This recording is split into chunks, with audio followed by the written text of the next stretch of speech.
Bible insight question answer സെഷനിലെ ഈ പുതിയ എപ്പിസോഡിലെ എല്ലാ മാന്യ പ്രേക്ഷകർക്കും യേശുക്രിസ്തുവിന്റെ നിസ്തുല്യ നാമത്തിൽ എന്റെ സ്നേഹ വന്ദനം.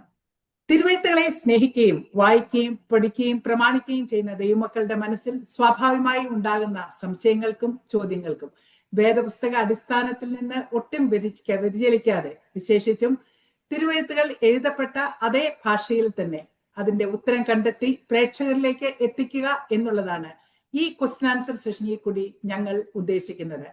കഴിഞ്ഞ 50-ൽ പരം എപ്പിസോഡുകളിൽ പ്രേക്ഷകരിൽ നിന്നുള്ള അനേകം ചോദ്യങ്ങൾക്ക് പ്രശസ്ത ഹീബ്രു ബൈബിൾ സ്കോളറും വേദ അധ്യാപകനുമായ doctor Babu John Vettamala sir തൃപ്തികരമായ ഉത്തരം നൽകുവാൻ ഈ ചാനലിൽ കൂടി ദൈവം സഹായിച്ചു.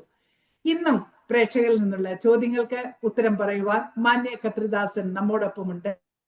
Welcome to this session sir. Sir, ഇന്നത്തെ ആദ്യത്തെ ചോദ്യം പൗലോസിന്റെ ലേഖനത്തിൽ നിന്നുള്ള ഒരു ചോദ്യമാണ്. പൗലോസിന്റെ ലേഖനത്തിൽ പൗലോസ് ഇപ്രകാരം പറയുന്നു: വിവാഹം കഴിപ്പിക്കുന്നത് നന്ന്, കഴിപ്പിക്കാതിരിക്കുന്നത് ഏറ്റവും നന്ന്, ഏറെ നന്ന് എന്ന് പറയുന്നു. ഈ സ്റ്റേറ്റ്മെന്റിന്റെ ഒരു ലോജിക് എന്താണ്? Thank you ma'am. ആ സ്റ്റേറ്റ്മെന്റ് നമ്മൾ മാത്രം എടുക്കാം. വിവാഹം കഴിപ്പിക്കുന്ന നല്ലത്, കഴിപ്പിക്കാതിരിക്കുന്ന നല്ലത്. മുമ്പ് ഈ റേഡിയോയിൽ ഈ കാലാവസ്ഥ പറയുമായിരുന്നു, മഴ പെയ്യാനും പെയ്യാതിരിക്കാനും സാധ്യതയുണ്ടെന്ന്. ഇതുപോലെ കല്യാണം കഴിപ്പിക്കുന്നത് നല്ലത്, കഴിപ്പിക്കാതിരിക്കുന്നത് നല്ലത്. അത്രയും മാത്രം കട്ട് ചെയ്ത് മാറ്റിയാൽ അതിലൊരു ലോജിക്കും ഇല്ല. Absolutely illogical. പലപ്പോഴും വേദപുസ്തകത്തിൽ പറഞ്ഞിരിക്കുന്ന കാര്യങ്ങൾ ഇങ്ങനെ ഒരു സെന്റൻസ്, ഒരു വാക്യം അല്ലെങ്കിൽ ഒരു വാചകം, ഒരു വാക്ക് അടർത്തി മാറ്റി പറയുമ്പോഴാണ് അതിൻ്റെ ലോജിക്സ് നഷ്ടപ്പെട്ടു പോകുന്നത്. ഒന്ന്, ഇത് പറഞ്ഞിരിക്കുന്ന ഏത് പുസ്തകത്തിലാണ്? കൊരിന്ത്യൻ ലേഖനത്തിലാണ്. അപ്പം it's a letter. And what is this letter? First കൊരിന്ത്യൻസിന്റെ ലെറ്റർ എന്താണ്? It's not an initial letter. ഒരാൾ ഇവർക്കൊരു കത്തെഴുതാമല്ലോ എന്നുകൊണ്ടൊരു കത്തെഴുതുകയല്ല. It's a reply letter. ഇതിനു മുമ്പ് ലഭിച്ച ഒരു കത്തിന്റെ മറുപടിയാണിത്. അപ്പോ ആ കത്തിൽ എന്തൊക്കെയാണ് പറഞ്ഞിരിക്കുന്നത് എന്നറിയാതെ ഇത് നമുക്ക് മനസ്സിലാകത്തില്ല. അപ്പൊ ഇത് ആർക്കേ മനസ്സിലാകത്തുള്ളൂ? ആരാണോ ആദ്യം പൗലോസിന് കത്തെഴുതിയത് അവരുടെ കത്തിന് കൊടുക്കുന്ന മറുപടിയാണ്. അപ്പൊ അവർക്ക് മനസ്സിലാകത്തുള്ളൂ. നമുക്കിത് മനസ്സിലാകാൻ പോകുന്നേയില്ല. ഇനി അടുത്ത കാര്യം, ഈ വിശുദ്ധ വേദപുസ്തകത്തിന്റെ പ്രത്യേകത, അതിൽ പറഞ്ഞിരിക്കുന്ന എല്ലാ കാര്യങ്ങളുടെയും പിന്നിൽ ഒരു വലിയ സംഭവം നടന്നിട്ടുണ്ട്. വലിയ സംഭവം എൻ്റെ പിന്നിൽ നടന്നിട്ടുണ്ട്. ആ സംഭവത്തിന്റെ ഒരു ടിപ്പ് ആണ് ഈ വേദപുസ്തകത്തിൽ പറഞ്ഞിരിക്കുന്നത്. ഇപ്പോൾ ഒരു ഐസ്ബർഗിന്റെ 10% മേളിൽ കാണത്തുള്ളൂ എന്നാണ് പറയുന്നത്. മഞ്ഞുമലയുടെ 10% മേളിൽ കാണത്തുള്ളൂ. വേദപുസ്തകം നമ്മൾ സൂക്ഷ്മമായി പഠിക്കുമ്പോൾ ഒരു വലിയ സംഭവത്തിന്റെ 1% 2% മേളിൽ പരാമർശിക്കുന്നുണ്ട് വേദപുസ്തകത്തിൽ. അപ്പൊ നമ്മൾ എന്താ ചെയ്യേണ്ടേ? We should find what has happened behind in the past. ഇങ്ങനെ എഴുതുന്നതിന് ഇടയായ സാഹചര്യം എന്താണ്? ആ ഒറിജിനൽ പ്രോബ്ലം എന്താണ്? ആ ഒറിജിനൽ പ്രോബ്ലം പോയി പഠിക്കാതെ ഈ വാക്യം എടുത്ത് അങ്ങോട്ട് വ്യാഖ്യാനിക്കാൻ തുടങ്ങിയാൽ, അല്ലെങ്കിൽ പറയാൻ തുടങ്ങിയാൽ ഇത് മുഴുവൻ തെറ്റായിരിക്കും. ഇതുകൊണ്ട് നമ്മൾ the milieu of the Bible എന്ന് പറയുന്നത്, MILIEU, milieu of the Bible എന്ന് പറഞ്ഞാൽ ഒരു കാര്യം പറഞ്ഞിരിക്കുന്നു, അതിൻ്റെ പിന്നിൽ ഒരു socio political, historical, cultural, religious setting ഉണ്ട്. ഒരു പൊളിറ്റിക്കൽ സെറ്റിംഗ് ഉണ്ട്, ഒരു സോഷ്യൽ സെറ്റിംഗ് ഉണ്ട്, ഒരു ഇക്കണോമിക് സെറ്റിംഗ് ഉണ്ട്, ഒരു ഒരു കൾച്ചറൽ സെറ്റിംഗ് ഉണ്ട്, റിലീജിയസ് സെറ്റിംഗ് ഉണ്ട്. ഇത്രയും സെറ്റിംഗ് ഒരുമിച്ച് ചേരുന്നതിനെയാണ് നമ്മൾ മിലിയ എന്ന് പറയുന്നത്. Milieu of the holy Bible. Milieu of the holy Bible എന്ന് പറയുമ്പം ഒരു പുസ്തകത്തിന്റെ മിലിയ അല്ല വേറൊരു പുസ്തകത്തിന്റെ. ഒരു പുസ്തകത്തിനകത്ത് തന്നെ ഡിഫറെന്റ് മിലിയാസ് ഉണ്ട്. കാര്യം ഡിഫറെന്റ് ഇൻസിഡന്റ് ഉള്ളതുകൊണ്ട് ഒരു ഇൻസിഡന്റിന്റെ മിലിയ അല്ല വേറൊരു ഇൻസിഡന്റിന്റെ മിലിയ. ഇതാണ് നമ്മൾ മനസ്സിലാക്കേണ്ട രണ്ടാമത്തെ കാര്യം. നമ്മൾ മനസ്സിലാക്കേണ്ട മൂന്നാമത്തെ കാര്യം, there is a distance of 2000 years between us and this letter when it was written. ആ 2000 വർഷത്തിന്റെ അകലം മാത്രമല്ല, thousands of മൈൽസിന്റെ ഡിസ്റ്റൻസ് ഉണ്ട്. നമ്മളും ഈ എഴുതുന്ന thousands of മൈൽസിന്റെ ഡിസ്റ്റൻസ് ഉണ്ട്. ജിയോഗ്രഫിക്കൽ ഡിസ്റ്റൻസ് ഉണ്ട്. യെസ്. അപ്പം ഇത്രയും മനസ്സിലാക്കാതെ നമ്മൾ വേദപുസ്തകത്തിൽ വാക്യം എടുത്തിട്ട് കൊരിന്ത്യർ ലേഖനത്തിൽ പറഞ്ഞിരിക്കുന്നതനുസരിച്ച് വിവാഹം കഴിക്കുന്നത് നല്ലതാണ്, കഴിക്കാതിരിക്കുന്നത് നല്ലതാണ്. ഒന്നാമത്തെ കാര്യം ഞാൻ പറയാം, വേദപുസ്തകത്തിൽ പറഞ്ഞിരിക്കുന്ന എല്ലാ കാര്യങ്ങളും നമ്മളോട് പറഞ്ഞിട്ടുള്ളതല്ല. ചില ആയിരിക്കുന്ന എല്ലാ വാക്യങ്ങളും എന്നോടുള്ള ദൂതാണ്. അല്ല. വേദപുസ്തകത്തിൽ പറഞ്ഞിരിക്കുന്ന എല്ലാ വാക്യങ്ങളും നിന്നോടുള്ള ദൂതല്ല. ഒരുപാട് കാര്യങ്ങളും അല്ല. ഇത് നമ്മളോടുള്ളതാണോ, നമുക്ക് ആപ്ലിക്കബിൾ ആണോ എന്നുള്ളത് തിരിച്ചറിയാനുള്ള ഒരു മിനിമം ബോധം കൂടെ വേണം. പക്ഷെ അത് കുറച്ച് കൂടിപ്പോയി ആ ബോധം കേട്ടോ. അതുകൊണ്ടാണ് ഞങ്ങൾ കോഴഞ്ചേരിക്കാർ പറയും, കൊരിന്ത്യർക്ക് ലേഖനം എഴുതുന്ന കോഴഞ്ചേരിക്കാർക്ക് എന്താന്ന്. നമുക്കിതൊന്നും ബാധകമല്ലെന്നുള്ള രീതിയിലാണ് ഇംഗ്ലീഷുകാരുടെ ആറ്റിറ്റ്യൂഡ്. അതാണ്, അത് റോമാക്കാർക്ക് എഴുതിയാണ്, ഇത് കൊരിന്ത്യർക്ക് എഴുതിയാണ്, ഇത് മറ്റവർക്ക് എഴുതി, ഞങ്ങൾക്കൊന്നും ബാധകമല്ലെന്ന്. ആ നിലപാട് അങ്ങനെ ഇരിക്കുമ്പോൾ തന്നെ നമുക്ക് ഇനിയും ഞാനിങ്ങനെ ഈ ഉടക്കം മാത്രം പറഞ്ഞു പോയ ചോദ്യത്തിന് മറുപടി ഒന്നുമില്ലല്ലോ. ചോദ്യത്തിന്റെ മറുപടിയിലേക്ക് വരാം. 2000 years ago, Greek Roman world, ലോകം മുഴുവൻ, സിവിലൈസ്ഡ് വേൾഡ് മുഴുവൻ ഭരിക്കുന്ന റോം, അവർക്കൊരു റിലിജിയനും കൾച്ചറും ഉണ്ട്. അതിന് Greco Roman religion, Greco Roman philosophy, Greco Roman culture എന്ന് പറയും. അപ്പോൾ അവരുടെ ദൈവസങ്കല്പങ്ങളുണ്ട്. അതിനെ ഒരുപാട് കോൺട്രഡിക്റ്റ് ചെയ്യുന്നതാണ് യഹൂദന്മാർ. ലോകം മുഴുവൻ, സിവിലൈസ്ഡ് വേൾഡ് മുഴുവൻ ചെതറിപ്പാർക്കുകയാണ്. റോമ നഗരത്തിൽ ഒരുപാടുണ്ട്. ഇപ്പൊ ഇസ്രയേൽ രാജ്യവും ഭരിക്കുന്നത് റോമാക്കാരാണ്. അപ്പൊ ഈ യഹൂദന്മാരുടെ രീതികൾ മുഴുവനും റോമാക്കാർക്കെതിരാണ്. അപ്പം റോമൻ നിയമം അനുസരിച്ച് യഹൂദനുമായിട്ട് അഡ്ജസ്റ്റ് ചെയ്യാൻ പറ്റത്തില്ല. പിന്നെ കൊന്നുകളയുക. എത്ര എണ്ണത്തിനെ കൊല്ലും? ഇവർ പറഞ്ഞാൽ കൊന്നോളാന്നാ പറയുന്നത്. ഞങ്ങളുടെ നിയമം അനുസരിച്ച് ഞങ്ങൾക്ക് ജീവിക്കാൻ കഴിയത്തില്ല, നിങ്ങളുടെ രാജ്യത്ത് നിങ്ങളുടെ കാര്യം ചെയ്യും, നിങ്ങൾ കൊന്നേരെ, കൊന്നേക്കുന്നത്. അപ്പൊ എന്ത് ചെയ്തു? ഇവർക്ക് റിലീജിയസ് സ്റ്റേറ്റസ് അനുവദിച്ചു കൊടുത്തു. റോമൻ സാമ്രാജ്യത്തിൽ യഹൂദന് ജുഡായിസം എന്ന നിയമം റിലിജിയൻ അനുവദിച്ചു. അങ്ങനെ ഇരിക്കുന്ന സമയത്താണ് ക്രിസ്ത്യാനിറ്റിയുടെ ഔട്ട്ബേസ്റ്റ്. ഇപ്പൊ ക്രിസ്ത്യാനിറ്റി 2-3 ക്രിസ്ത്യാനികളെല്ലാം ഉള്ളോ, മരെന്തെങ്കിലും ചെയ്തോട്ടെ നമുക്കെന്താ എന്ന് കണ്ട് ഇവരാദ്യം മിണ്ടാതിരുന്നു. പക്ഷെ ക്രിസ്ത്യാനിറ്റി അതിൻ്റെ ഡേ 1 മുതൽ, സ്റ്റാർട്ടിംഗ് പോയിന്റ് മുതൽ ഡയറക്റ്റ് അറ്റാക്ക് ചെയ്യുന്നത് യഹൂദ മതത്തെയും അതിൻ്റെ മതാധിപതികളെയും അതിൻ്റെ വിശ്വാസങ്ങളെയും അതിൻ്റെ പ്രമാണങ്ങളെയും അറ്റാക്ക് ചെയ്യുകയാണ്. നിങ്ങൾ ദൈവദൂതന്മാരുടെ നിയോഗമായിട്ട് തിരുവെഴുത്തുകളെ പ്രാപിച്ചു, എങ്കിലും നിങ്ങൾ അതിൽ നിലനിന്നില്ല. ഡയറക്റ്റ് അറ്റാക്കാണ്. ഫസ്റ്റ് ഡേയിൽ പത്രോസ് ഉം, 3000 പേരെയാണ് പിടിച്ച് സ്നാനപ്പെടുത്തി പെന്തക്കോസിലാക്കിയത്. ഉം. അന്ന് പെന്തക്കോസ് സഭയേ ഉള്ളൂ കേട്ടോ, അതുകൊണ്ടാണ് പെന്തക്കോസിലാക്കിയെന്ന് പറഞ്ഞത്. അതെ, അതെ. CSC ഒക്കെ എത്രയോ നൂറ്റാണ്ട് കഴിഞ്ഞുണ്ടാകുന്നതാണ്. ശേഷമാണ്. ഉം, അത് കഴിഞ്ഞൊരു 350 വർഷം കഴിഞ്ഞിട്ടാണ് റോമൻ കാത്തോലിക്ക സഭ ഉണ്ടാകുന്നത്. ഉം, ഉം, എല്ലാം പറയുന്ന ആദ്യത്തെ സഭ കത്തോലിക്ക സഭയാണ്. കത്തോലിക്ക സഭ ദൈവ ഭൂമിയിൽ ദൈവസഭ ഉണ്ടായിട്ട് 400ഓളം വർഷമായി ഇവരുണ്ടാകുമ്പോൾ.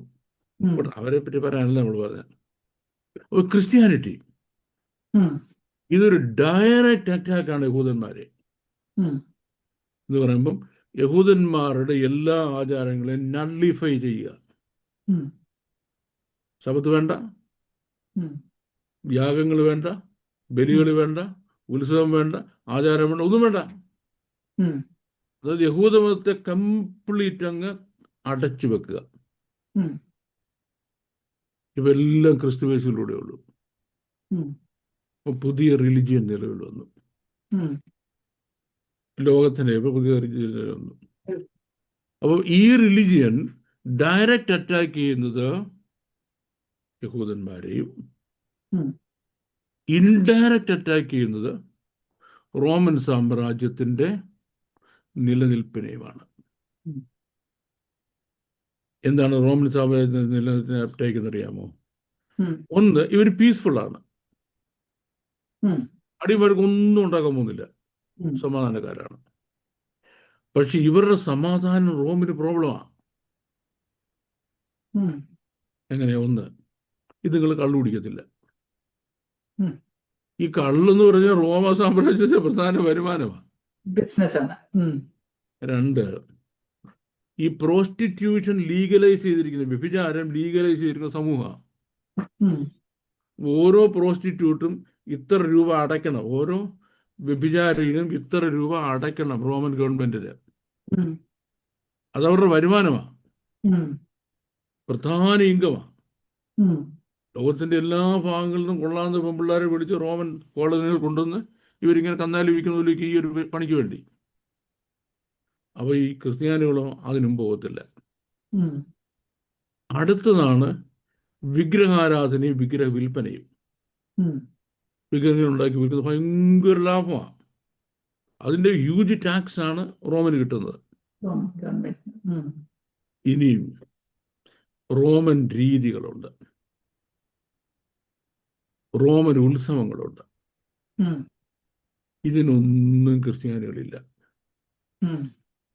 ക്രിസ്ത്യാനി ഇല്ലെന്ന് മാത്രമല്ല, ഈ ക്രിസ്ത്യാനിയുടെ വളർച്ചയിൽ ഉം. റോമിന് തകർച്ച ഉണ്ടായിക്കൊണ്ടിരിക്കുക. ഉം.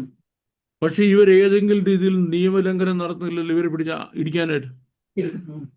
ഒന്നും ചെയ്യുന്നില്ലല്ലോ. യേശു ക്രിസ്തു രാജാവാണെന്ന് പറയുന്നതേ ഉള്ളൂ, ഉം. മാത്രമേ പുറപ്പെടുള്ളൂ.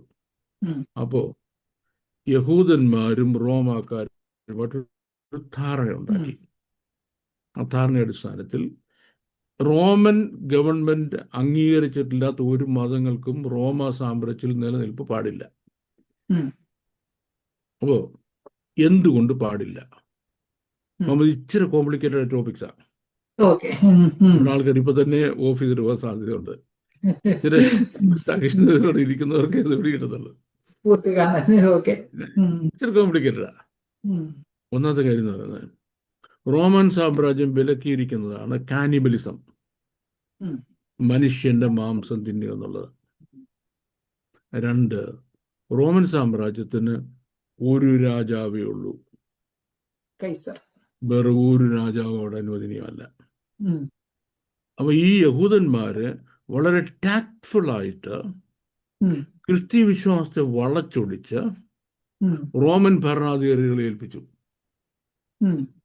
നിങ്ങൾ ശ്രദ്ധിച്ചു നോക്കണം, ഇവന്മാര് കാനിബൽസ് ആണ്, മാനീറ്റേഴ്സ് ആണ്. ഉം. എന്തുവാ തെളിവ്? ഇവരുടെ ആരാധനയിൽ ഇവരുടെ ഉപദേശം പറയും, നിങ്ങൾ മനുഷ്യപുത്രന്റെ മാംസം തിന്നാതെയും ഉം. അവന്റെ രക്തം കുടിക്കാതെ ഇരുന്നാൽ നിങ്ങൾക്കുള്ളിൽ ജീവനില്ല.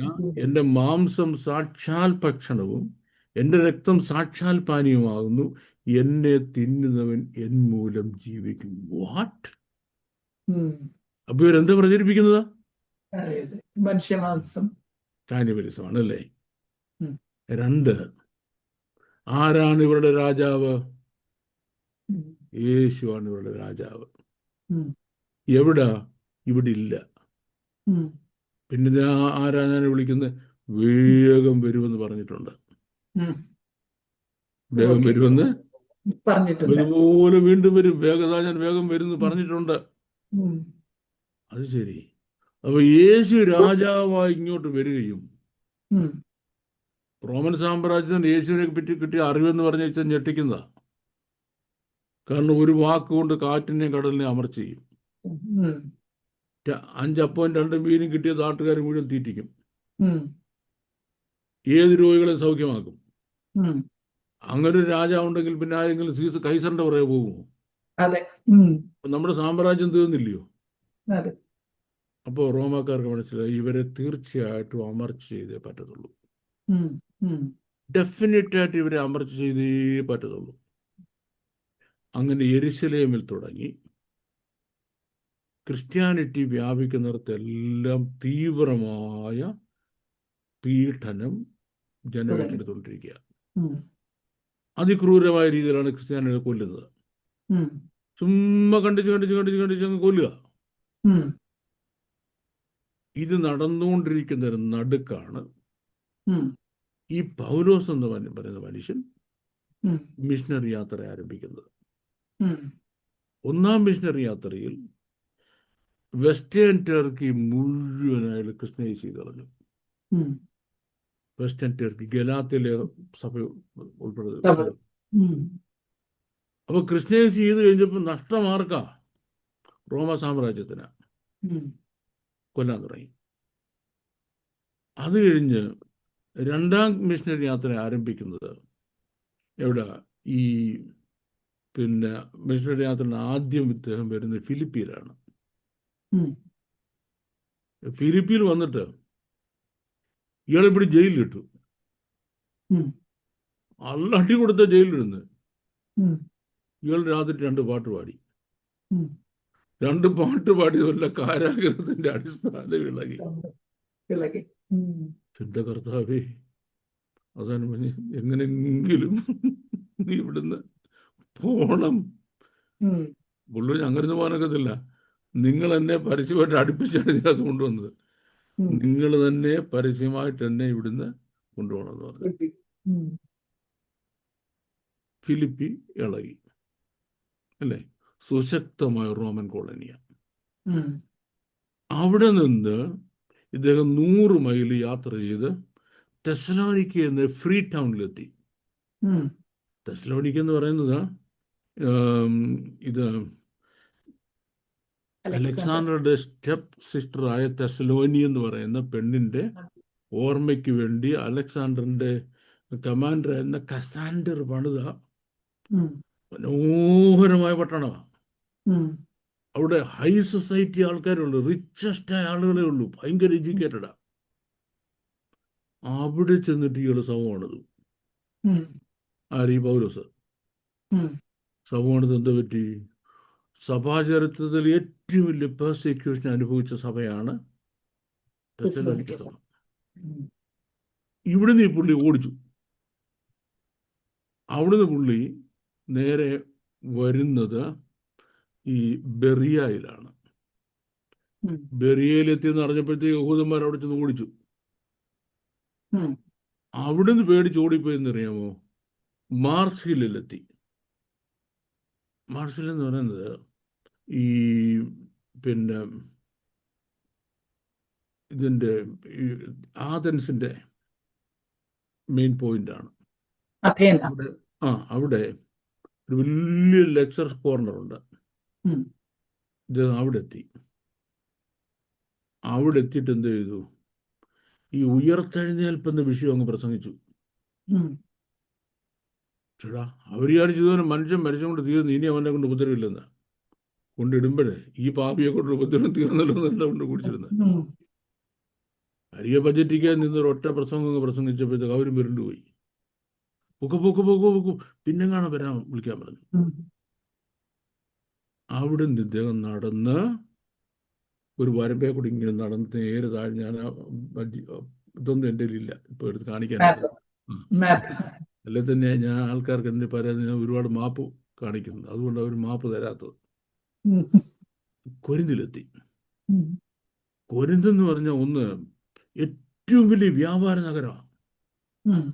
രണ്ട് ഞാൻ മുമ്പേ പറഞ്ഞ മ്ലേച്ഛതയുണ്ടല്ലോ, ഈ വ്യഭിചാരം എന്ന സാധനം എൻ്റെ വേൾഡ് ഇന്റർനാഷണൽ ക്യാപിറ്റലാണ്. ലോകത്തിൽ എല്ലാ തനിയന്മാരും വരുന്ന ഈ ഒരു പരിപാടിക്ക് വരുന്ന സ്ഥലമായത്. ഇവിടെ ഈ പുള്ളി വന്നിട്ട് എന്തെന്നറിയാമോ, ക്രൂശിക്കപ്പെട്ട ക്രിസ്തുവിനെ പറ്റി പ്രസംഗിക്കാൻ തുടങ്ങി. വരുമ്പോഴേ തീരുമാനിച്ചു, ക്രൂശിക്കപ്പെട്ട ക്രിസ്തുവിനെ അല്ലാതെ മറ്റൊന്നും അറിയാത്തവനായി നിങ്ങളുടെ ഇടയിൽ ഇരിക്കണം എന്ന് ഞാൻ ആഗ്രഹിച്ചു. ഈ ക്രൂശിക്കപ്പെട്ട ക്രിസ്തു എന്ന വിഷയത്തിന്റെ ഒരു വലിയ പ്രോബ്ലമുണ്ട്.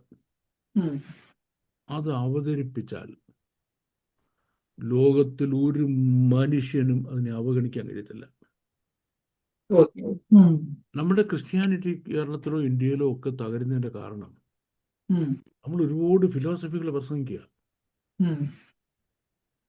ക്രൈസ്റ്റ് ക്രൂസിഫൈഡ് നമ്മൾ പ്രസംഗിക്കാറില്ല.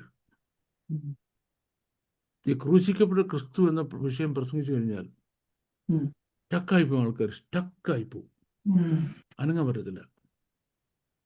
അപ്പോൾ എന്താ സംഭവിച്ചത്?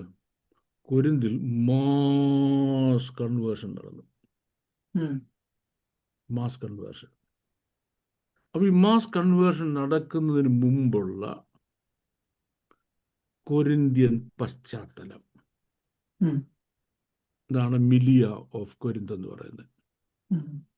ആ കൊരിന്ത്യൻ പശ്ചാത്തലം എടുത്താൽ, നമ്പർ 1, ഈ ആണുങ്ങളെല്ലാം മടിയന്മാരാണ്. അവർ വാജ് പഠിച്ചുകൊണ്ടിരിക്കുന്നതേ ഉള്ളൂ. പെണ്ണുങ്ങളാ വീട് വളർത്തണ്ടേ. വീട് വളർത്താൻ പെണ്ണുങ്ങൾക്ക് ആകെയുള്ള പണി എന്തുവാ? മുമ്പേ പറഞ്ഞ ലൈസൻസ് എടുത്തോണ്ട് അതിന് പോവുക. ഇപ്പം ഒരു ഹോസ്പിറ്റലിൽ ജോലി ചെയ്യുന്ന ഒരു നേഴ്സ്, അവർ സന്ധ്യയ്ക്ക് പോയി നേരം വെളുക്കുന്ന ഒരു ജോലി ചെയ്ത് തിരിച്ചു വരുന്നു. ആ പൈസ കൊണ്ട് വീട് വളർത്തുന്നു. എന്തെങ്കിലും കുറ്റബോധമോ പാപബോധമോ ഉണ്ടോ? ഇല്ല. അവരുടെ ജോലിയില്ലയോ? അതെ, അവരുടെ തൊഴിലാണ്. തൊഴിലാണ്. ഇതുപോലെ വ്യഭിചാരവും വ്യഭിചരിക്കും എന്ന് പറഞ്ഞാൽ നമ്മൾ ലൈസൻസ് എടുത്ത തൊഴില. അവർ സന്ധ്യയ്ക്ക് പോകുന്നു, നേരം വെളുക്കുന്നവരെ ഈ പണി ചെയ്യുന്നു, കിട്ടുന്ന കാശ് കൊണ്ട് തിരിച്ചു വന്ന് വീട് വളർത്തുന്നു. ഇനി ഈ കല്യാണം എന്ന് പറയുന്നത്, ഈ അവർ കല്യാണം നിശ്ചയിച്ചിട്ട്, ഒരു ബോയ് ഫ്രണ്ടും ഗേൾഫ്രണ്ടൊക്കെ നിശ്ചയിച്ചിട്ട് ഒരു സർട്ടൻ പീരീഡ് ഓഫ് ടൈം കഴിഞ്ഞിട്ടാണ് കല്യാണം നടക്കുന്നത്. Certain period of time. അപ്പം ആ പെണ്ണ് പ്രോസ്റ്റിറ്റ്യൂട്ട് ആയിരിക്കണം ഒരു നിർബന്ധമില്ല. ഈ കല്യാണം ആണ്. അവർ തമ്മിൽ ഫിസിക്കൽ കോണ്ടാക്റ്റും ഇല്ല. പക്ഷെ അവർ അവരുടെ കോർട്ടിംഗ് പീരീഡ് എന്ന് പറയും. ആ കോർട്ടിംഗ് പീരീഡ് അവർ കഴിഞ്ഞിട്ടാണ് കല്യാണം കഴിക്കുന്നത്. അപ്പോൾ പൗലോസിന്റെ സുവിശേഷ പ്രവർത്തനം കാരണം ഇതുങ്ങളെല്ലാം ക്രിസ്ത്യാനികളായി. ആര്? ഈ ഹൗസ് വൈഫ്സ്, ഈ മറ്റേ ജോലി കൊണ്ട് കുഞ്ഞുങ്ങളെയും കെട്ടിയവനും ചെലവിന് കൊടുക്കുന്ന ഹൗസ് വൈഫ്സ്, കെട്ടിയവനും കുഞ്ഞുങ്ങളും ക്രിസ്ത്യാനികളായി. ഇവരും ക്രിസ്ത്യാനിയായി. കല്യാണം കഴിക്കാൻ നിശ്ചയിച്ചിരുന്നവരോ അവരും ക്രിസ്ത്യാനികളായി. ഇങ്ങനെ എല്ലാ ഭാഗത്തിലുള്ള ആളുകൾ ക്രിസ്ത്യാനികളായി. ഈ പോക്ക് കണ്ടപ്പോഴത്തേക്ക് യഹൂദന്മാർക്ക് പറ്റത്തില്ല. അവർ റോമാക്കാരെ ഇളക്കി. പൗലോസിനെ അവിടുന്ന് ഓടിച്ചു.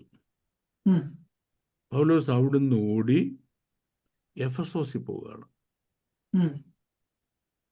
യെരുശലേമിൽ പോകുന്നു, പിന്നെ എഫെസോസ് വഴി പോകുന്നു, പിന്നെ അടുത്ത എഫെസോസ് വീണ്ടും തിരിച്ചു വരുന്നു. എഫെസോസ് തിരിച്ചു വരുമ്പോൾ കൊരിന്ത് സഭയിൽ നടക്കുന്ന കാര്യങ്ങളെ പറ്റി താൻ കേൾക്കുക. അപ്പൊ അതിൽ ഏറ്റവും വലിയ ഒരു ഇഷ്യൂ എന്ന് പറയുന്നത്, shall we get married or not? Get married or not എന്ന് പറയുന്നതിന്റെ റീസൺ കേട്ടോണം. ഒരു റീസൺ, കല്യാണം കഴിഞ്ഞ് വരുമ്പോൾ മക്കളുണ്ടാവും. സ്വാഭാവികം. കാരണം ഫെർട്ടിലിറ്റി റേറ്റ് വളരെ കൂടുതലാണ്. ഉം. ഇതുപോലെ ഫെർട്ടിലിറ്റി കൺട്രോളും ഇല്ലല്ലോ ആ കാലത്ത്. ഓക്കെ. ഉം. അപ്പം 2 3 കുഞ്ഞുങ്ങളായി കഴിയുമ്പോഴായിരിക്കും ഈ കെട്ടിയോനെ കൊണ്ടുപോയി കഴുത്തിറക്കുന്നത്. അയാൾ ക്രിസ്ത്യാനിയായുണ്ട്. ഓക്കെ. ഉം. ഉം. അപ്പൊ ഈ കുഞ്ഞുങ്ങളുടെ ഭാരം ആരുടെ മേൽ വന്നു? വീണ്ടും സഹോദരിമാരുടെ മേൽ. ഭാര്യയുടെ ഉം. മേൽ വന്നു. ഉം. സപ്പോസ് അവർ വിവാഹം കഴിച്ചില്ല, ഉം. അവൾക്ക് ഒറ്റയ്ക്ക് ജീവിക്കേണ്ടി വരുമായിരിക്കും, അല്ലെങ്കിൽ വേറൊരാളെ കല്യാണം കഴിക്കേണ്ടി വരുമായിരിക്കും. ഉം. അപ്പോഴും അനാഥ കുഞ്ഞുങ്ങളെ ജീവിക്കേണ്ട ആവശ്യമില്ല. കാര്യം അന്നെന്ന് പറഞ്ഞാൽ അനാഥ കുഞ്ഞുങ്ങളുടെ പ്രത്യേക പ്രൊവിഷൻ ഒന്നുമില്ല. ഉം. ഓക്കെ. ഉം. സ്ത്രീകൾക്ക് വേണ്ടി പ്രത്യേക സംരക്ഷണ നിയമങ്ങളൊന്നുമില്ല. ഉം. അപ്പോൾ ഇവരുടെ കൺഫ്യൂഷൻ, ഞങ്ങൾ തമ്മിൽ സ്നേഹത്തിലാണ്. ഉം. So what shall we do? Shall we get married? Or not. Shall we not get married? Okay, നിങ്ങൾ കല്യാണം കഴിക്കരുത് എന്ന് ഞാൻ പറയുന്നില്ല, അതിന് തെറ്റില്ലല്ലോ. ഉം. നിങ്ങൾ കല്യാണം കഴിച്ചാൽ കുഞ്ഞുങ്ങളുണ്ടാകും, കുഞ്ഞുങ്ങളെ നോക്കാൻ ആരും ഉണ്ടായിരിക്കത്തില്ല, അതുകൊണ്ട് നിങ്ങൾ കല്യാണം കഴിക്കരുത്. ഉം. ഇയാളെ കൊല്ലുമെന്നത് ഉറപ്പുമില്ലല്ലോ, ഉം. സാധ്യതയല്ല ഉള്ളൂ. അതെ അതെ. ഉം. അല്ലെ, നിശ്ചയമായിട്ടും കൊല്ലുമെന്നില്ലല്ലോ. 100% ഇല്ല. ഉം. ഉണ്ട്. അവരിൽ ചിലർ തീഷ്ണ സുവിശേഷകരായി തീർന്നു. ഉം. തീഷ്ണ സുവിശേഷകരായപ്പം അവർ തന്നെ അപ്പോസ്തലൻ എന്ന നിലവിലേക്ക് ഉയർന്നു. കൊരിന്തില് ഉം. കൊരിന്തിൽ അപ്പോസ്തലന്മാരുടെ കൂട്ടം ഉണ്ടായി. കൊരിന്ത്യരിൽ നിന്ന്, ഉം. കൊരിന്ത സഭയിൽ നിന്ന് തന്നെ അപ്പോസ്തലന്മാരുണ്ടായി. അത്ര സ്പിരിച്വൽ ഗ്രോത്ത് ഉണ്ടായി അവർ. കാരണം അവരെ പറ്റി പറയുന്നത് എല്ലാ കൃപാവരങ്ങളും ഒരുപോലെ ഉള്ള വ്യാപരിച്ച സഭ. ഒരു സഭയാണ്. ഉം. അപ്പോൾ വീണ്ടും ക്വസ്റ്റ്യൻസ് വരുന്നു. അവർ കൊല്ലുന്നുള്ള ഉറപ്പാ. എന്ത് ചെയ്യണം? അവര് വിവാഹം കഴിക്കരുത് എന്ന് ഞാൻ പറയുന്നില്ല. ഉം. പെട്ടെന്ന് വിവാഹം കഴിക്കുക എന്നും പറയുന്നില്ല. ഉം. There is nothing wrong in you getting married Yeah, neither. and nothing wrong in you not getting married. Okay. നാളെ അല്ലെങ്കിൽ മറ്റന്നാൾ ഞാൻ കൊല്ലപ്പെടും. അപ്പോൾ സുവിശേഷത്തിൻ്റെ കോഴ്സിന് വേണ്ടി ഞാൻ കൊല്ലപ്പെടാൻ പോവുക. ഉം. അതുകൊണ്ട് ഞാൻ കല്യാണം കഴിച്ച് ഒരു കുടുംബമായി 2-3 കുഞ്ഞുങ്ങളുമായി ആ സഹോദരിക്ക് വീണ്ടും ബേർഡൻ ഉണ്ടാകാതിരിക്കാൻ വേണ്ടി കഴിപ്പിക്കാതിരിക്കും. ഞാൻ കല്യാണം കഴിക്കാതിരിക്കുന്നില്ലയോ പൗലോസേ നല്ലത്? ഉം. ഒരാളുടെ സംശയമാണ് അല്ലേ? ഉം. ഇപ്പം ഞാൻ ക്രിസ്ത്യാനിയായി, എന്നെ കൊല്ലുന്നുള്ള ഉറപ്പൊന്നുമില്ലല്ലോ. അതെ. ഞാൻ കല്യാണം കഴിക്കുന്നുണ്ട്, എന്താ കുഴപ്പം? ഉം. കുഴപ്പമില്ല. അപ്പം ആ പെർട്ടിക്കുലർ ഇഷ്യൂവിന്, പൗലോസ് പറയുന്ന മറുപടിയാണ്. പെർട്ടിക്കുലർ പീപ്പിളിന് ഉം. പൗലോസ് മറുപടി പറയാം. ഉം. കല്യാണം കഴിക്കുന്നത് നല്ലതാണ്, കഴിക്കാതിരിക്കുന്നത് നല്ലതാണ്. ഇത് ആർക്ക് ബാധകമല്ല? 21-ാം നൂറ്റാണ്ടിൽ ജീവിച്ചിരിക്കുന്ന നമുക്ക് ബാധകമായ ഒരു വാക്യമല്ലെന്ന്. അതെ, കെട്ടുറപ്പുള്ള കുടുംബജീവിതമുള്ളവർക്ക് ബാധകമല്ലാതെ. അല്ല, നമ്മുടെ സൊസൈറ്റിക്ക് ഇത് ബാധകമല്ലല്ലോ. ബാധകമാണ്. ഉം. നമ്മുടെ സൊസൈറ്റിക്ക് ഇത് ബാധകമേ അല്ല, ഒരു രീതിയിലും ബാധകമല്ല. ഒരു പക്ഷേ നോർത്ത് ഇന്ത്യയിലൊക്കെ ഇപ്പോഴും ക്രൈസ്തവ പീഡനം ഒരുപാടുണ്ട്. ഉം. നൈജീരിയയിൽ ക്രിസ്ത്യാനികൾ ധാരാളമായിട്ട് കൊല്ലപ്പെടുന്നുണ്ട്. അവിടെ പോലും ഈ സ്റ്റേറ്റ്മെന്റ് ബാധകമല്ല. ഉം. എന്തുകൊണ്ട്? ഒരു പാസ്റ്റർ കൊല്ലപ്പെട്ടു എന്ന് പറഞ്ഞാൽ അയാളുടെ ഭാര്യയും കുഞ്ഞുങ്ങളും ഇന്ന് അനാഥരാകുന്നില്ല ഉം. ഒരിടത്തും. ഇന്ന് ക്രിസ്തീയ ലോകം എവിടെ എടുത്തോ നിങ്ങൾ? ഒരു പാസ്റ്റർ ആക്സിഡന്റിലാണ് മരിച്ചെന്നിരിക്കട്ടെ, ഉം. അല്ല ദീനമെന്ന് മരിച്ചെന്നിരിക്കട്ടെ, ഉം. സഭ ഒരിക്കലും അയാളുടെ വിധവയും കുഞ്ഞുങ്ങളെ കൈവിടുന്നില്ല. അതെ അതെ. ഒരൊറ്റ ഇൻസിഡന്റ്. എൻ്റെ ഭർത്താവ് പാസ്റ്ററായിരുന്നു, മരിച്ചുപോയി, ഉം. എനിക്ക് കുഞ്ഞുങ്ങൾക്ക് നിവൃത്തിയില്ല ഉം. എന്ന് പറഞ്ഞ് ഒരു പാസ്റ്ററുടെ വിധവ തെണ്ടി നടക്കുന്ന ഒരു ഇൻസിഡന്റ് ഇന്ന് നമ്മുടെ ഇന്ത്യയിലില്ല. ഇല്ല. ഉറപ്പാണ്. അതെ, തീർച്ചയായിട്ടും. ലോകത്ത് ഒരിടത്തുമില്ല. ഉം. ഒരിടത്തുമില്ല. അങ്ങനെ ഇൻസിഡന്റ് ഉണ്ടായി കഴിഞ്ഞാൽ ഉം. ചേർച്ച് അവിടെ വന്നു കഴിഞ്ഞു, വന്നു. അവിടെ കോൺഗ്രിഗേഷൻ ഡിഫറൻസ് ഇല്ല. അയാൾ IPC ആണോ ഷാരാനാണോ ഇൻഡിപെൻഡൻ്റ് ഒന്നും നമ്മൾ നോക്കത്തില്ല. പാസ്റ്റർ മരിച്ചുപോയി, ഭാര്യയും 2 കുഞ്ഞുങ്ങളും ഉണ്ടാകും ഉം. അല്ലേ? അതെ. പെട്ടെന്ന് നമ്മുടെ മെഷീനറി കംപ്ലീറ്റ് അവിടെ എത്തിക്കഴിഞ്ഞു. ഉം. നമുക്ക് 2000 കൊല്ലം മുമ്പ് എടുക്കാം. ഉം. എന്തെങ്കിലും ഒരു റെസ്ക്യൂ മെഷീനറി ഉണ്ടോ? അതെ. എന്തെങ്കിലും റെസ്ക്യൂ ഓപ്പറേഷൻ ഉണ്ടോ? ഒരു സ്കീമുണ്ടോ? ഉം. ഇല്ലല്ലോ. അതുങ്ങളുടെ മുമ്പിൽ ഒന്നും നാളേക്ക് ഒന്നുമില്ല. ഇല്ല. ഉം. ഒന്നും അത് കാശിക്കാനില്ല. ആ സമൂഹത്തിന് മുമ്പിലാണ് ഈ വിഷയം വരുന്നത്. What shall I do? Should I get married or should I not get married? Paulose പറഞ്ഞു, വിവാഹം കഴിക്കാതെ നിങ്ങൾക്ക് മരണം പ്രതീക്ഷിച്ചുകൊണ്ട് തന്നെ പോകാനുള്ള ആ ഒരു കപ്പാസിറ്റി ഉണ്ടെങ്കിൽ ഓക്കെ, നിങ്ങൾ വിവാഹം കഴിക്കണ്ട. ഇത് മറ്റേ ആളോ, നീ കല്യാണം കഴിക്കാൻ പിടിച്ചിരിക്കാൻ ഒക്കത്തില്ല, ഞാൻ പാപം ചെയ്തു പോകും, നീ കല്യാണം കഴിക്കണം. ലുക്ക്, വളരെ ക്ലിയറായിട്ട്, വളരെ ഇൻ്റലിജൻ്റായ, പ്രാക്ടിക്കലായ ഒരു മറുപടി ഈ വിഷയത്തിന് പൗലോസ് പറയുക. ആബ്സല്യൂട്ട്ലി ഇൻ്റലിജൻ്റ് ആയ ഒരു പ്രാക്ടിക്കൽ ആൻസർ, സൊല്യൂഷൻ പൗലോസ് പറയാണ്. അപ്പം നമ്മൾ ഇത് മാത്രമല്ല, കൊരിന്ത്യർ ലേഖനത്തിൽ എവിടെ പോയാലും ഈ പ്രോബ്ലം ഉണ്ട്. കൊരിന്ത്യർ ലേഖനത്തിൽ വരുന്നുണ്ടേ, സ്ത്രീയെ തൊടാതിരിക്കുന്നത് പുരുഷന് നല്ലത്. ചേട്ടാ, ഇതുപോലെ തൊടാൻ കൊള്ളാത്ത ഒരു സാധനമാണ് പിന്നീട് സൃഷ്ടിക്കേണ്ട കാര്യമില്ലല്ലോ.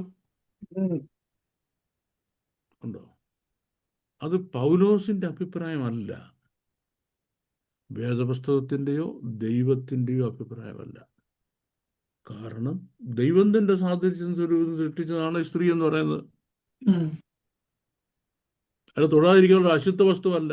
ചില റിലീജിയൻസ് പറയുന്നത് അശുദ്ധ വസ്തു ഒന്നുമല്ല. പക്ഷെങ്കിൽ ഈ കൊരിന്തിൽ അവരുടെ റിലിജിയൻസിൽ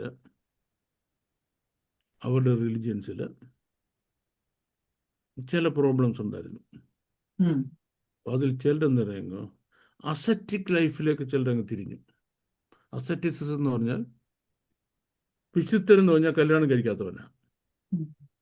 വിശുദ്ധൻ എന്ന് പറഞ്ഞാൽ വിവാഹം കഴിക്കാത്തവൻ കല്യാണം കഴിച്ച് ഞങ്ങളെല്ലാം അശുദ്ധന്മാരാ. അപ്പൊ ഈ കൂട്ടർ സഭയ്ക്കകത്ത് പറഞ്ഞു നമ്മൾ വിശുദ്ധരായിരിക്കണമെങ്കിൽ കല്യാണം കഴിക്കരുത്. പൗലോസ് സഭക്കാർക്കൊരു മറുപടിയില്ല. അവർ പൗലോസിന് കത്തെഴുതി. ഇപ്പൊ കുറെ പേര് ഇങ്ങനെ പറഞ്ഞിരിക്കും, ഞങ്ങൾ എന്താ ചെയ്യേണ്ടത്? നാം ശ്രദ്ധിച്ചു കേട്ടോണേ. നിങ്ങൾ എഴുതി അയച്ച കാര്യങ്ങളെ പറ്റി എന്റെ മറുപടി എന്തെന്നാൽ, വ്യക്തമായിട്ട് പറയുന്നുണ്ട്. നിങ്ങൾ എന്നോടൊരു കാര്യം ചോദിച്ചല്ലോ, അതിന് എന്റെ മറുപടി എന്തെന്നാൽ, ചോദിച്ച കാര്യം എന്താ? സ്ത്രീയെ തൊടാതിരിക്കുന്നത് പുരുഷന് നല്ലത്. അവരെഴുതി ചോദിക്കുക. ആരെഴുതി ചോദിച്ചു? സഭയിലെ നുഴഞ്ഞു കയറിയ ദുരുപദേശക്കാരായ ഈ കക്ഷികൾ അവർ ചോദിച്ചു, സ്ത്രീയെ തൊടാതിരിക്കുന്നത് പുരുഷന് നല്ലതെന്ന്. അതാ നിങ്ങളുടെ ചോദ്യം. ആ ചോദ്യത്തെ പറ്റിയുള്ള എന്റെ മറുപടി ഞാൻ പറയാം. അപ്പൊ സ്ത്രീയെ തൊടാതിരിക്കുന്ന പുരുഷനല്ലെന്ന് പൗലോസ് പറഞ്ഞോ? പറഞ്ഞില്ല. വേദവസ്തു അങ്ങനെ പറയുന്നോ? ഇല്ല. ദൈവം അങ്ങനെ പറയുന്നോ? ഇല്ല. പക്ഷെ ആര് പറഞ്ഞു? കൊരിന്തിലെ ഈ ദുരുപദേശക്കാർ പറഞ്ഞു. അവര് നിങ്ങളുടെ ഇതിൽ പറഞ്ഞു. അതിന്റെ മറുപടി ഞാൻ പറയാം. പക്ഷെ ഇത്രയും വായിച്ച് മനസ്സിലാക്കാൻ കഴിവില്ലാത്ത ചില സഭക്കാര്, പാസ്റ്റർമാർ വിവാഹം കഴിക്കരുത്, വിശ്വാസം കഴിച്ചാൽ അശുദ്ധരായി പോവും. ഈ സഭയിലെ വിശുദ്ധന്മാരെന്ത് ചെയ്യത്തില്ല? അപ്പൊ ഇങ്ങനെ നമ്മൾ തിരുവെഴുത്തുകളുടെ ഒരു ലേഖനമാണ്. ലേഖനത്തിന്റെ പുറകിൽ എന്ത് സംഭവിച്ചു? What is the milieu behind it? ആ മിലിയ മുഴുവൻ മനസ്സിലാക്കിയ ശേഷമേ ഒരു വാക്യം പൊരുൾ തിരിച്ച് ജനത്തോട് പറയാവൂ. നമ്മളോട് പഠിച്ചിരുന്ന് പൊരുൾ തിരിച്ചു കൊടുക്കുക, അല്ല നമ്മള് വ്യാഖ്യാനം ബാബുജോന്റെ അഭിപ്രായം പറയല്ല. വ്യാഖ്യാന ശാസ്ത്രം മറ്റൊരു ഫിലോസഫർ ഇങ്ങനെ പറഞ്ഞു, ഈ ഫിലോസഫർ ഇങ്ങനെയും പറയുണ്ടായി എന്ന്. ഇവനൊക്കെ എന്ത് പറഞ്ഞു? നമുക്ക് തന്നെ തിരുവെഴുത്ത് പറയുന്ന കാര്യം ഇങ്ങനെയാണ്. നമ്മുടെ ഓഡിയൻസിന് എൻ്റെ ആൻസർ ക്ലിയർ ആയി കാണുമോ? തീർച്ചയായിട്ടും തീർച്ചയായിട്ടും സർ. വേദപുസ്തകത്തിന്റെ ബാക്ക്ഗ്രൗണ്ട് ആൻഡ് വലിയ അറിയാതെ നമ്മൾ വായിച്ചിട്ടുണ്ടെങ്കിൽ സ്വാഭാവികമായും ഒരു കൺഫ്യൂഷൻ ഉണ്ടാകാനുള്ള ഇതിപ്പോ സാധ്യത. തന്നെ കഴിച്ചാലും കൊള്ളാം, കഴിച്ചില്ലേലും കൊള്ളാം. കഴിച്ചില്ലേ? അതെ അതെ അതെ, അതിന്റെ പശ്ചാത്തലമാണ്. കഴിച്ചാലും കൊള്ളാം, കഴിച്ചില്ലേലും എന്തോ. That is a very amazing explanation, sir. Thank you very much. അടുത്ത ചോദ്യം, യേശുവിന്റെ ക്രൂശിനരികിൽ അതിനോട് ബന്ധപ്പെട്ട ഒരു ചോദ്യമാണ്. ഇംഗ്ലീഷിലാണ് ചോദിച്ചിരിക്കുന്നത്. At the cross of Jesus, Jesus asked his disciple John to take care of his mother. Why didn't that responsibility go to Jesus' brothers? യേശുവിന്റെ കുരിശിനരികെ യേശു തന്റെ പ്രിയപ്പെട്ട ശിഷ്യനായ യോഹന്നാന് തന്റെ അമ്മയായ മറിയയുടെ ഉത്തരവാദിത്വം ഏൽപ്പിക്കുന്നു. മറ്റ് സഹോദരങ്ങൾക്ക് ആ ഉത്തരവാദിത്വം എന്തുകൊണ്ട് കൊടുത്തില്ല? ഇതിനോടനുബന്ധിച്ച് ഒരു ചോദ്യം കൂടെയുണ്ട്. Also there is no more mention of Joseph, the father of Jesus, in the Bible except for the initial incidents. Why is it so? വിശുദ്ധ തിരുവെഴുത്തുകളിൽ യേശുവിന്റെ പിതാവായ യോസെഫിനെ പറ്റി പരാമർശിച്ചിരിക്കുന്നത് ആദ്യ യേശുവിന്റെ ശൈശവത്തോടുള്ള ബന്ധത്തിലും അങ്ങനെയുള്ള സമയത്ത് മാത്രമേ പറഞ്ഞിട്ടുള്ളൂ. തുടർന്ന് അദ്ദേഹത്തെ പറ്റി ഒന്നും കാണുന്നില്ല. അതിന്റെ കാരണം എന്താണെന്നാണ് പ്രേക്ഷകൻ ചോദിച്ചിരിക്കുന്നത്. നമ്മൾ ഇപ്പം പറഞ്ഞ ഈ ചോദ്യത്തിന്റെ മറുപടി പോലെ തന്നെയാണ് ഇതിന്റെ മറുപടി. ബാക്ക്ഗ്രൗണ്ടിൽ ഒരുപാട് കാര്യങ്ങൾ സംഭവിച്ചു കഴിഞ്ഞു. അതെല്ലാം എഴുതിപ്പോയ നമ്മുടെ വേദപുസ്തകം ഒരു 100-150 കിലോ കാണും. നമുക്ക് പള്ളിയിൽ നിന്ന് കൊണ്ടുപോകാൻ ഒക്കത്തില്ല. ചുമട്ടുകാരെ തിയേറ്ററിക്കാരെ വിളിച്ചാണ് വേദപുസ്തകം പള്ളിമാനെ. മാത്രമല്ല, നമ്മുടെ രക്ഷയ്ക്ക് അനിവാര്യമായ കാര്യങ്ങൾ മാത്രമേ പറയുന്നുള്ളൂ, ബാക്കി ഒന്നും പറയുന്നില്ല. അപ്പോൾ പക്ഷെ ഒരു അധ്യാപകൻ എന്ന നിലയ്ക്ക് ഞാൻ എന്ത് ചെയ്യും? തിരുവെഴുത്തുകൾ അവിടെ വെച്ചിട്ട് ഇതേ കാര്യം ആരാണ് എക്സ്പ്ലെയിൻ ചെയ്തത്? വേൾഡ് ഹിസ്റ്ററിയിൽ ഈ കാര്യം ഏറ്റവും ഭംഗിയായിട്ട് എക്സ്പ്ലെയിൻ ചെയ്ത ആരാണ്? ഈ സംഭവങ്ങൾ, ഈ സാഹചര്യങ്ങൾ, ഈ പശ്ചാത്തലങ്ങൾ ആര് എക്സ്പ്ലെയിൻ ചെയ്യുന്നുള്ളത് ഏറ്റവും നല്ല ഉപദേശത്തിലേക്ക് പോകും, അക്രഡിറ്റഡ് ഉപദേശത്തിലേക്ക് പോകും. അവിടെ ചെല്ലുമ്പോൾ മാത്രമേ നമുക്ക് ഈ പറയുന്ന കാര്യങ്ങൾക്ക് ഉത്തരവുള്ളൂ. ഒന്നാമെന്ന് പറഞ്ഞാൽ മറിയയും ജോസഫും നമ്മൾ ഏജ് ഡിഫറൻസ് ആണ്. Mary must be anything between 13 and 14. 13-14 വയസ്സേ ഉള്ളൂ മറിയയ്ക്ക്. And Joseph was much much much older than her. പക്ഷെ ആ കാലത്ത് അതൊരു പ്രോബ്ലം അല്ല, അതൊരു പ്രോബ്ലമേ അല്ല ഏജ് ഡിഫറൻസ് എന്ന് പറയാൻ. അപ്പം അത് കഴിഞ്ഞു കർത്താവിൻ്റെ 12 വയസ്സ് വരെ നമ്മൾ യോസെഫിൻ്റെ സ്ക്രീനിൽ കാണുന്നുള്ളൂ. Thereafter the old man died. മരിക്കുന്നതിന് മുമ്പ് യേശുക്രിസ്തുവിനെ പ്രസവിച്ച ശേഷം മറിയ വേറെ 4 ആൺമക്കളെയും 2 പെൺമക്കളെയും കൂടെ പ്രസവിച്ചിരുന്നു. അതിന് നമുക്ക് എവിഡൻസ് ഉണ്ട്, ബൈബിളിൽ എവിഡൻസ് ഉണ്ട്. ബ്രദേഴ്സ് ഓഫ് ജീസസ് എന്ന ഞാൻ എപ്പോഴും പറയാറുള്ള പ്രസിദ്ധമായ പുസ്തകത്തിൽ അതിന് തെളിവുണ്ട്. ഇപ്പം എൻ്റെ ഈ ക്ലാസ് കേൾക്കുന്ന ഒരാൾക്ക് ഇപ്പം എൻ്റെ ഇപ്പം ആ പുസ്തകം ഇരിപ്പില്ല, അല്ലെ കാണില്ല, ഞാൻ അവരെ കൊടുത്താണ് പണ്ടേ. സാറിന് വായിച്ചു കഴിഞ്ഞ് പിന്നെ ഞാൻ പുസ്തകം കൈവെക്കത്തില്ല. ആരെങ്കിലും ആവശ്യക്കാരനെ ഇപ്പോൾ കൊണ്ട് വായിക്കാൻ പറഞ്ഞ് കൊടുക്കും. അങ്ങനെ കയ്യിൽ നിന്ന് പോയതാ. ബ്രദേഴ്സ് ഓഫ് ജീസസ് എന്ന് ഗൂഗിളിൽ അടിച്ചു കഴിഞ്ഞാൽ പുസ്തകം കിട്ടും. ഈ ആൾക്കാരുടെ എല്ലാം ഡീറ്റെയിൽസ് ഉണ്ട്. ഏതാ ഈ പറഞ്ഞ ആൾക്കാരുടെ എല്ലാം ഡീറ്റെയിൽസ് ഉണ്ട്. ഇനിയും അവരുടെ ഫാമിലി ഈ ഒരുപാട് ഇഷ്യൂസ് ഫേസ് ചെയ്ത ഒരു ഫാമിലിയാണ്. ഹോളി ഫാമിലി എന്ന് പറയുന്ന യേശുവിന്റെ കുടുംബം. ഒന്നാമത്തെ കാര്യം അവരുടെ ദാരിദ്ര്യം, ഒരു റിമോട്ട് ഏരിയ താമസിക്കുകയാണ്. ഇദ്ദേഹം ഒരു അൺസ്കിൽഡ് കാർപ്പൻ്ററുമാണ്. വരുമാനം വളരെ കുറവാണ്. ഇത്തരം കുട്ടികളുമുണ്ട്. അതില് മറിയയ്ക്ക് അറിയാം യേശു ആരാന്ന്.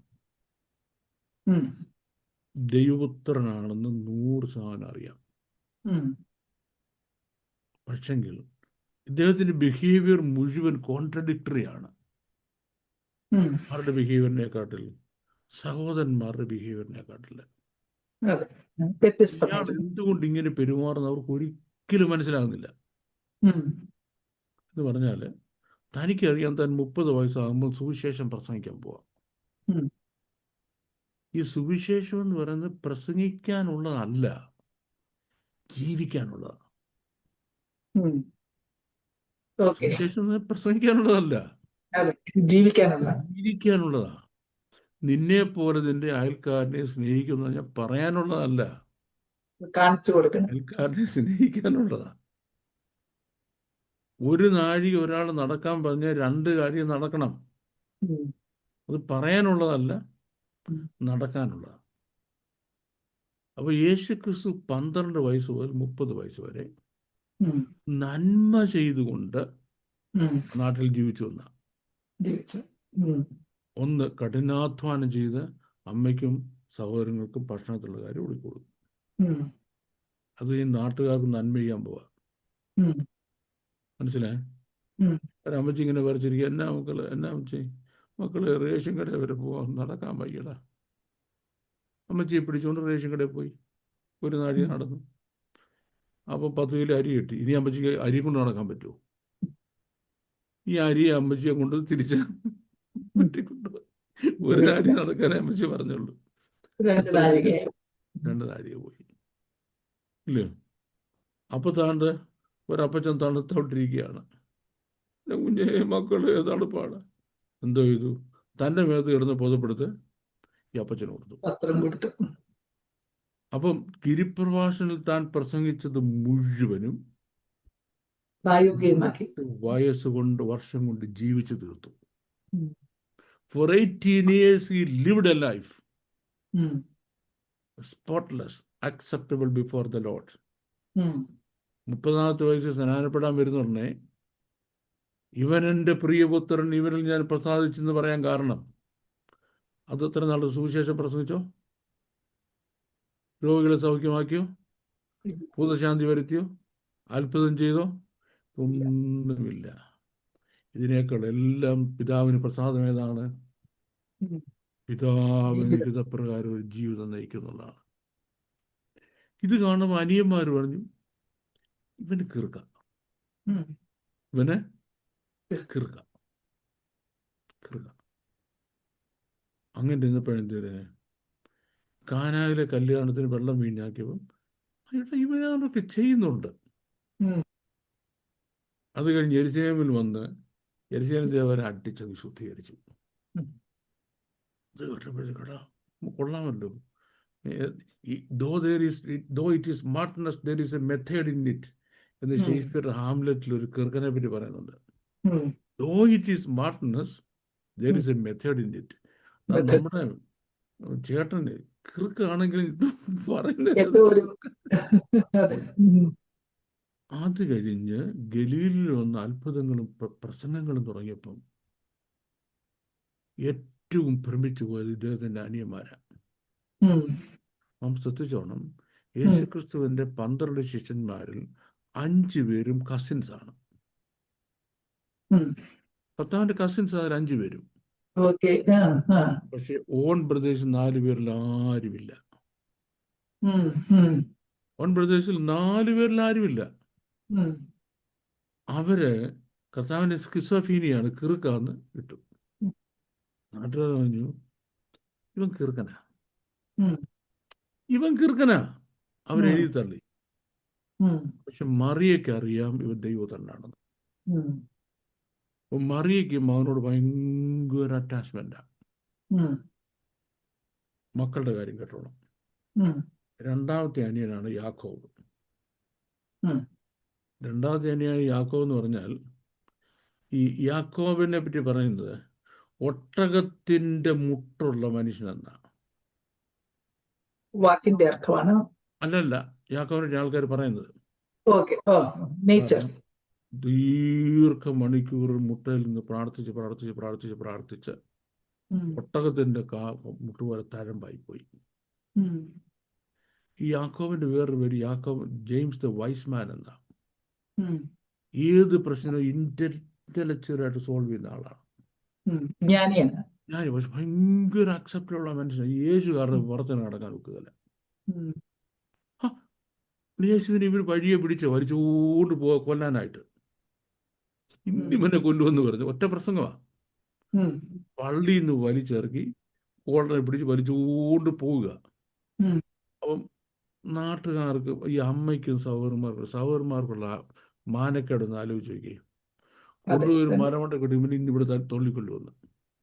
കുറച്ചു നേരം പറഞ്ഞ് ഈ മല ശരിയാതില്ല, നമുക്ക് മറ്റേ മല കൊണ്ടുപോകാമെന്ന്.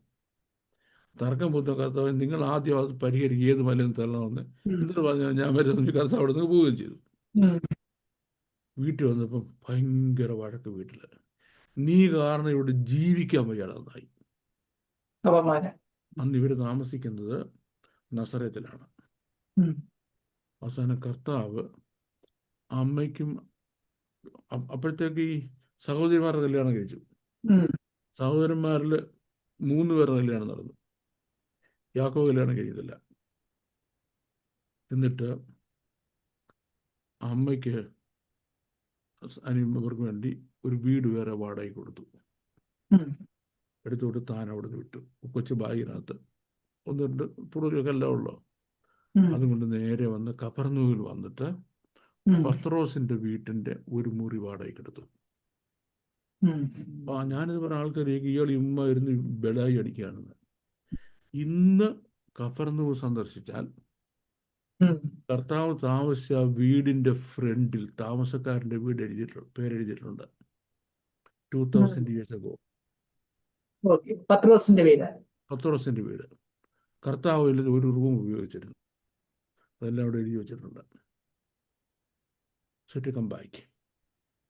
അപ്പം ഈ കാരണം, ഈ യേശു കാരണം അനിയന്മാർക്ക് അമ്മ അക്സെപ്റ്റബിൾ അല്ല. അമ്മ അക്സെപ്റ്റബിൾ അല്ല. ഒരു അമ്മ ആരോട് നിൽക്കുക? ഈ യേശുവിനോട് നിൽക്കുക. പോകുന്നിടത്തെല്ലാം അമ്മ പുറകെ സപ്പോർട്ടുമായിട്ട് പോകും. അനിയന്മാർക്ക് ഭയങ്കര അരിശമാണ്. അങ്ങനെ ഇരുന്ന് യേശു ക്രൂശിക്കപ്പെട്ടു. ഇത് ചോദ്യത്തിന്റെ മറുപടി അല്ല, ഇച്ചിരി മുന്നോട്ട് കയറി പറയാം. യേശു ക്രൂശിക്കപ്പെട്ട് കഴിഞ്ഞപ്പോൾ ഒരാൾ ക്രൂശിക്കപ്പെട്ടത് നിന്ദ്യമാണ്, അപമാനമാണ്. യാക്കോബ് അകത്ത് കയറി കഥ അടച്ചു, മുട്ട നിന്നു. മരണമല്ലാതെ എന്നെ ഇവിടുന്ന് മാറ്റത്തിലും തീരുമാനിച്ചു. ഞാൻ മരിക്കാൻ പോകുന്നു പറഞ്ഞു. അങ്ങനെ നിന്ന് കരയാ. 3 ദിവസം ഒറ്റ നിപ്പ് നിന്ന് മുട്ടൽ യാക്കോബ്. 3-ാമത്തെ ദിവസം യാക്കോബ് കാണുന്ന ഉയർത്തെഴുന്നേറ്റ കർത്താവ് യാക്കോബിന്റെ മുമ്പിൽ നിൽക്കുക. ഉയർത്തെഴുന്നേറ്റ കർത്താവ് യാക്കോബിന്റെ മുമ്പിൽ നിന്നതും യാക്കോബ് തകർന്നുപോയി. അവിടെ വെച്ച് യേശുവിന്റെ കാൽക്കൽ വീണ് യാക്കോബ് ഒരു ക്രിസ്ത്യാനിയായി മാറി. അതിനുശേഷം ഈ രംഗം അപ്പുറത്തെ മുറിയിൽ കണ്ടുകൊണ്ടിരുന്ന യൂദ അനിയന, യൂദയും അങ്ങനെ ക്രിസ്ത്യാനിയാകുന്നത്. അപ്പൊ അതുവരെ അന്റാഗണിസ്റ്റിക്, അന്റാഗണിസ്റ്റിക് എതിരെ ശത്രുക്കളാണ്. ക്രൂശി കിടക്കും ഇവരാരുമില്ല. അപ്പൊ ഈ 33.5 വർഷം ഒരു ശരീരവും 2 ആത്മാവും പോലെ തൻ്റെ കൂടെ നടന്ന അമ്മയെ സ്ത്രീകളെ ആരും സംരക്ഷിക്കത്തില്ലല്ലോ. സ്ത്രീകളെ സംരക്ഷിക്കുന്ന ഒരു സമൂഹം അന്നില്ല. അല്ല, ഒന്നുമില്ലെങ്കിൽ അവള് പോയി തെണ്ടി ചത്തോണം, അല്ലെങ്കിൽ പിന്നെ എരിശിലേം ദേവാലയത്തിൽ എന്തെങ്കിലും ഫ്രീ ഫുഡ് കിട്ടണമല്ലോ. അവിടെ പറ്റുന്നുണ്ട്, അവിടെ കിടന്നതല്ല ഭിക്ഷ, അത്രേ ഉള്ളൂ. അപ്പൊ യോഹന്നാനെ ഏൽപ്പിക്കുക. യോഹന്നാൻ ഒന്ന് you was rich, very rich. 2, യോഹന്നാൻ അവിടെ ഒരു വീടുണ്ട്, അവിടെ ദൂരമല്ല നല്ലൊരു വീടുണ്ട്. 3, യോഹന്നാൻ പ്രീസ്റ്റ്ലി ക്ലാസ്സിൽപ്പെട്ട ആളാണ്, മഹാപുരോഹിതന്റെ ബന്ധുവാ. യോഹന്നാൻ ഏൽപ്പിച്ചാൽ അമ്മ സേഫാ. ഉം. അപ്പൊ യേശു ക്രിസ്തുവിനെ പറ്റി എല്ലാ ഡീറ്റെയിൽസും അറിയാവുന്ന അമ്മയ്ക്കാ. ഓക്കെ. അപ്പം ഈ അമ്മ അമ്മയ്ക്ക് എന്തെങ്കിലും സംഭവിക്കുകയാണെങ്കിൽ ഈ ഡീറ്റെയിൽസ് പുറത്തു പോകത്തില്ല. നമ്മൾ ഈ കന്യകാജനനം എന്ന് പറയുന്നത്, ദൂതൻ പ്രത്യക്ഷമായെന്നൊക്കെ പറയുന്നത് ലൂക്കോസിന്റെ സുവിശേഷത്തിലേ വായിക്കുന്നുള്ളൂ. അതെ അതെ. ലൂക്കോസിന് ആരാ പറഞ്ഞത്? പറഞ്ഞു കേട്ടു. എഫെസോസിൽ മറിയ താമസിക്കുന്ന കാലത്ത് ഓക്കെ. ലൂക്കോസ് അവിടെ പോയി മറിയെ കണ്ട് നേരിട്ട് ചോദിച്ചറിഞ്ഞാണ് ഈ സംഭവങ്ങളെല്ലാം ലൂക്കോസ് എഴുതുന്നത്. എഴുതിയിട്ടുണ്ട്. മറ്റു സുവിശേഷങ്ങൾ നമുക്ക് ഈ ഡീറ്റെയിൽസ് ഇല്ല. മറിയയുടെ ഈവൻ യോഹന്നാനിൽ പോലും നമുക്ക് ഈ ഡീറ്റെയിൽസ് ഇല്ല. അപ്പം അതിന്റെ ശരിക്കും ബാക്ക്ഗ്രൗണ്ട് അതാണ്. എന്തുകൊണ്ട് യോഹന്നാനെ ഏൽപ്പിച്ചു? അനിയന്മാരെല്ലാം അന്ന് കർത്താവിനും അമ്മയ്ക്കും എതിരായിരുന്നു. അപ്പൊ അവരാരും അവിടെ ഇല്ല.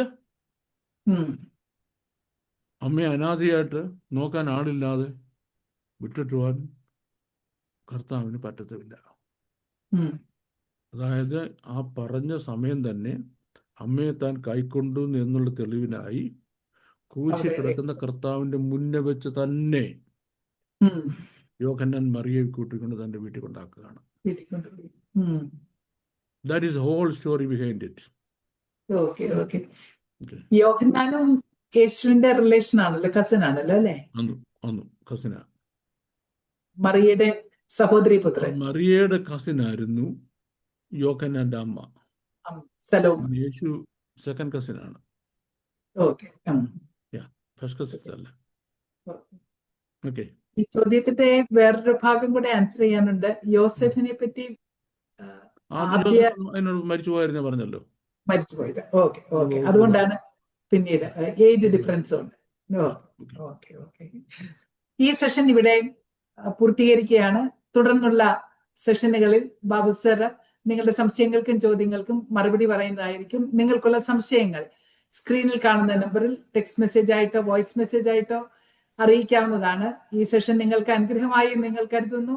May God bless you all. Thank you.